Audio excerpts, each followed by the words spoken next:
नमस्कार, मैं अनिता चौधरी और आप सभी का स्वागत है। पेट्रोल के बढ़े दाम पे कांग्रेस बवाल मचा रही है। राहुल गांधी लगातार ट्वीट कर रहे हैं, रणदीप सिंह सुरजेवाला प्रेस कॉन्फ्रेंस कर रहे हैं और प्रियंका गांधी सरकार पे निशाना साध रही है। राहुल गांधी का कहना है कि पेट्रोल के टैक्स पे ये सरकार चल रही है, सरकार बिल्कुल कमी हो गई है। ये बात सही है कि सरकार के खजाने में बहुत ज़्यादा दबाव है, क्योंकि ये देश सब्सिडी के ऋण पे चलता है। राहुल गांधी अर्थव्यवस्था को ध्वस्त किस तरह से किया जाए, इसके लिए हमेशा नाजायज मांगे करते हैं। देश की उपलब्धियों पे उन्हें खुशी नहीं होती, कांग्रेस उस पे निशाना साधती है।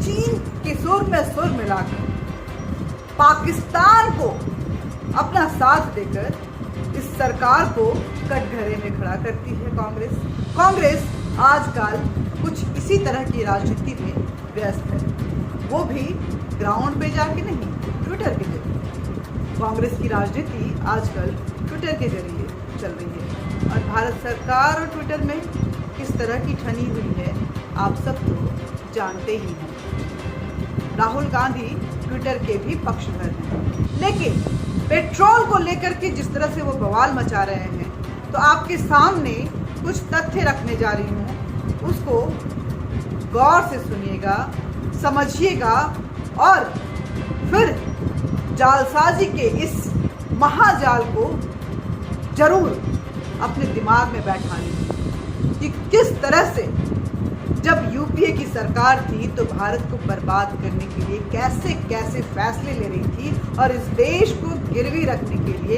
किस किस तरह के कदम उठाए।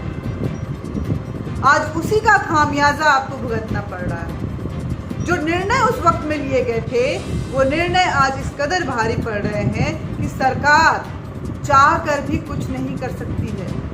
ये कर्ज की अदायगी है जो मनमोहन सरकार ने लिए थे। अब चलिए शुरू करते हैं। पेट्रोल 100 के आसपास हो गया है, कहीं 100 के पार हो गया है।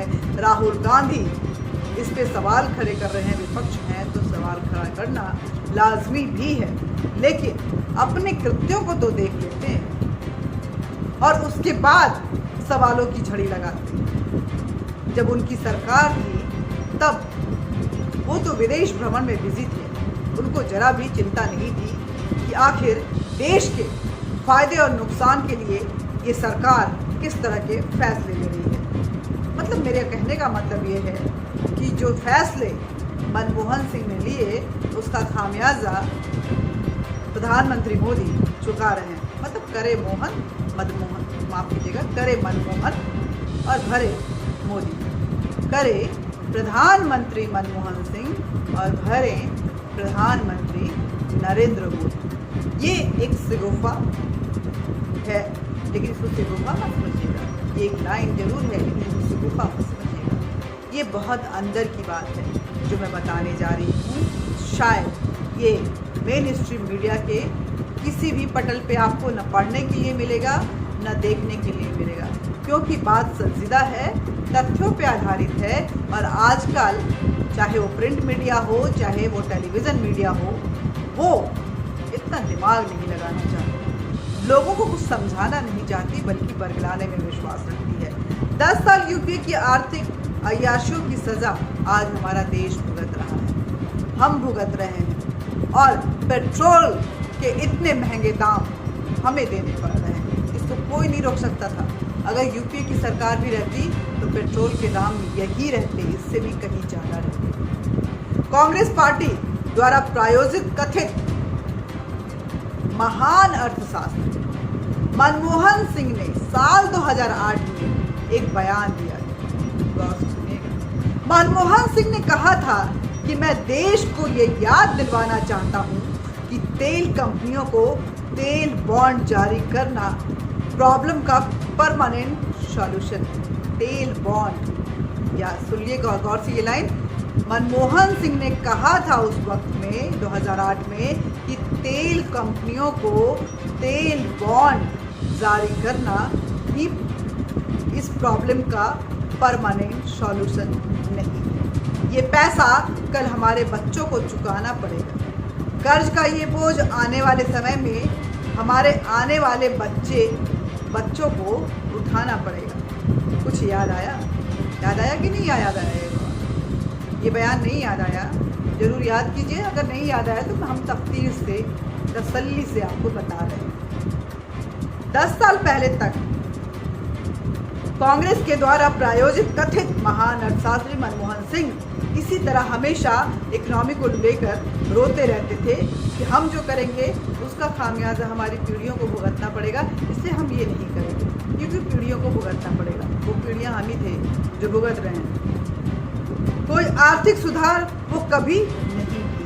किसी भी आर्थिक महान अर्थशास्त्री बोले जाते, इस देश के प्रधानमंत्री रहे, लेकिन आर्थिक सुधार करने के नाम पे नील बटा सन्नाटा रहे। उन्होंने कभी कोई आर्थिक विकास नहीं किया, कभी आर्थिक सुधार नहीं किया। कभी कहा कि पैसे पेड़ पर नहीं उगते हैं, तो कभी ये कहा कि ऑयल बॉन्ड्स को लेकर जो कर्ज हम तेल कंपनियों से ले रहे हैं उसका भुगतान आज नहीं तो कल हमें करना ही पड़ेगा, चाहे हम करें चाहे हमारे बच्चे करें। आज यही कर्ज मोदी के माथे पे पड़ा हुआ है। मनमोहन सरकार की गलत नीतियों की वजह से जो फैसले लिए गए थे उसका कर्ज आज मोदी सरकार चुका रही है और इस देश की जनता भी उससे पिस रही है और चुका रही है। महंगाई के बोझ तले दब रही है, उनके कंधे झुके हुए हैं, पॉकेट खाली हैं और ठीक रहा प्रधानमंत्री नरेंद्र मोदी को थोड़ी जगह, इसी को कहते हैं राजनीति। पूरी बात समझाते हैं आपको। इस पोस्ट को ध्यान से, इस वीडियो को ध्यान से जरूर सुनिएगा। ये यूपीए राज था उस समय में। एक तरफ बैंकों में नीरव मोदी, विजय माल्या जैसे लुटेरे ने लूट मचा रखी थी। लगातार वो कर्ज लिए रहे थे जिसको वो अदा नहीं कर रहे थे। चिदम्बरम जैसे नेताओं ने के एक फोन पे बैंक उनको ना जाने कितने लाखों करोड़ों के लोन उन लुटेरों को उद्योगपतियों में बांटे जा रहे थे, जो आज बोलते हैं कि अंबानी अडानी। वो खुद सोचे कि कैसे कैसे लोन वो दिलवा रहे थे और वो भी उद्योगपति थे जिन्होंने आज तक कर्ज अदा नहीं किया है, भगोड़े हो गए हैं, भागे फिर रहे हैं और मोदी सरकार उनको पकड़ने की लाख कोशिशें कर रही हैं, लेकिन कुछ भी फायदा अभी तक हाथ नहीं लगा है, क्योंकि इस सब के पीछे मनमोहन सरकार के हाथ हैं। बैंकिंग व्यवस्था दम तोड़ रही थी उस वक्त में। दूसरी तरफ कोयला 2G ऑगस्टा घोटाला जो है वो परवान पे था। सैकड़ों घोटाले ऐसे सामने आ रहे थे। कांग्रेस और उनके पार्टी के जो चमचे जिनको बोलेंगे, जो भ्रष्टाचारी थे, वो चारों तरफ से नोच कर इस देश को खा रहे थे। पैसे अपने खजाने में जमा किए जा रहे थे, उनका घर भर रहा था और देश कंगाल हो रहा था, राजस्व घाटे में जा रहा था। ऐसे इकोनॉमी की हालत लगातार खराब होती जा रही थी। जनता त्राहिमाम कर रही थी उस वक्त। तो मनमोहन सरकार ने फार्मूला ढूंढ लिया, कैसे इससे निजात पाया जाए। जनता कुछ ना बोले, जनता को भी खामोश कर देते हैं और इस उद्देश्य से और जनता तो खामोश रहेगी ही, साथ ही साथ राजस्व पे कोई उंगली नहीं उठाएगा। इसी उद्देश्य से मनमोहन सिंह ने पेट्रोल में भारी मात्रा में सब्सिडी देने का फैसला कर लिया। हर चीज़ पे हम सब्सिडी देते हैं, गैस पे सब्सिडी, CNG पे सब्सिडी, PNG पे सब्सिडी, पेट्रोल पे सब्सिडी, डीजल पे सब्सिडी। ऐसी सब्सिडी की मार जो है हम भुगत रहे हैं और इसके लिए ऑयल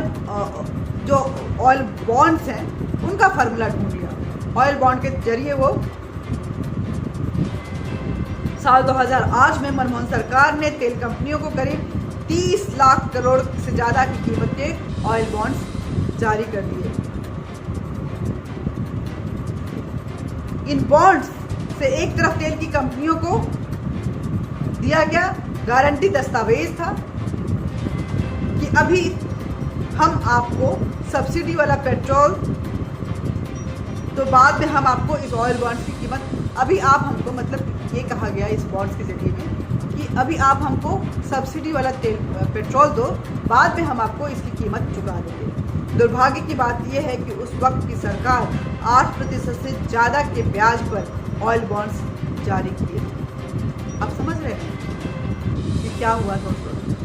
मनमोहन सरकार, क्योंकि महंगाई जो थी, पॉलिसीज नहीं थी, करप्शन परवान पे था, लोग परेशान हो रहे थे और सरकार उसको कंट्रोल करने में कहीं भी सक्षम नहीं हो पा रही थी।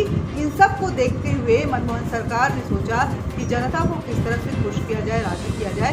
इसके लिए एक फॉर्मूला ढूंढा। उन्होंने कहा कि तेल सबसे बड़ा मुद्दा बन रहा है, इसलिए इस तेल पे के दरों पे कमांड करने के लिए हम ऑयल बॉन्ड का फॉर्मूला इजाद करते हैं और तेल कंपनियों को कहा कि आप हमें फिलहाल सब्सिडी वाले तेल दो, हम बाद में आपको इसके 8% के रेट से इसकी कीमत जो है हम अदा करेंगे।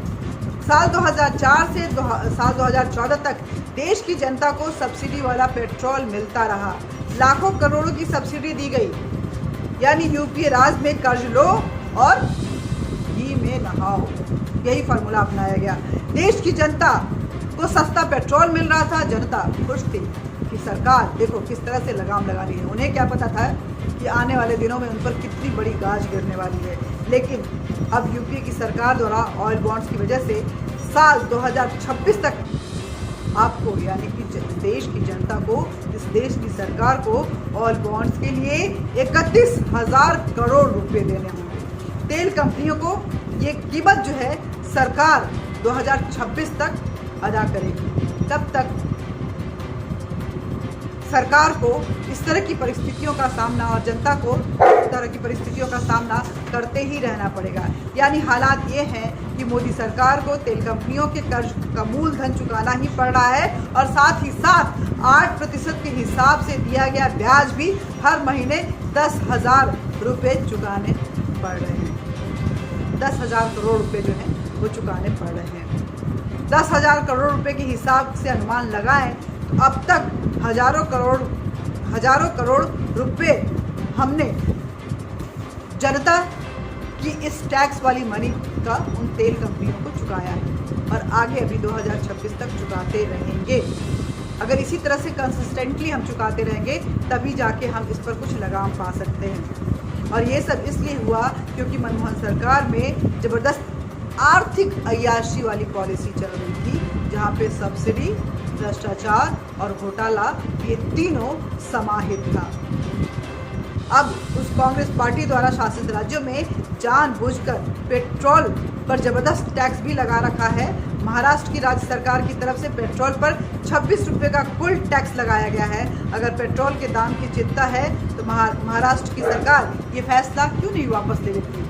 यही बात मैं राजस्थान और छत्तीसगढ़ की सरकार से भी करती हूँ कि वो अपना फैसला क्यों नहीं वापस ले लेती। अगर ये दाम, बढ़े हुए दाम उनको विचलित कर रहे हैं, उनको परेशान कर रहे हैं, उनको लग रहा है कि उनके प्रदेश की जनता इससे जूझ रही है, पिस रही है, तो ये जो बढ़ा हुआ दाम है इसको वापस ले लेना चाहिए और अपनी जनता को राहत देनी चाहिए। लेकिन वो ऐसा नहीं कर सकते हैं क्योंकि ये जो ब्याज लिए गए थे, ब्याज पे जो तेल लिए गए थे ऑयल बॉन्ड्स के जरिए और सस्ते तेल उस वक्त में दिए गए थे सब्सिडी के साथ, उसकी कर्ज अदायगी अभी कोई नहीं रोक सकता है। 2026 तक कोई नहीं रोक सकता है। और मोदी सरकार मनमोहन सरकार के आर्थिक अय्याशी वाले फैसलों और पॉलिसीज का कर्ज अदा कर रही है। तो आप समझ जाइए कि इंटरनेशनल मार्केट के दाम पे अगर जाते हैं तो उसमें कहीं ना कहीं उन दामों पे